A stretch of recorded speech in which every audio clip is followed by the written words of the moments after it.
quick question. When we're davening and we're saying the three parts of the Shema, and the part that deals with the tzitzit, why is the word tizkaru stressed? Is it so it's not confused with the other Hebrew word tizkaru? Yes. No, because there is a beginning letter and the last letter, so they have to be separate.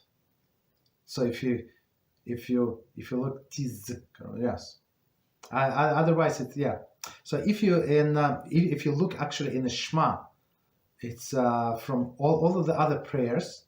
Just look when we have time. So there was this vertical lines, right? To say every word separately, and sometimes it is careful, so they would not say something wrong, of course, right? And the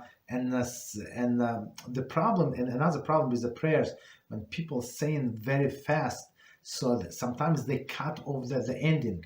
And I would not remember now all of the examples, but it's actually in the Shema when Shulchan Aruch explains what the disaster can happen when a person drops home one letter, right? Especially when the one word finishes with one letter and the next word starts with the same letter. So sometimes people, when they speak fast, pray fast, they would skip, and it can create technical, basically curses.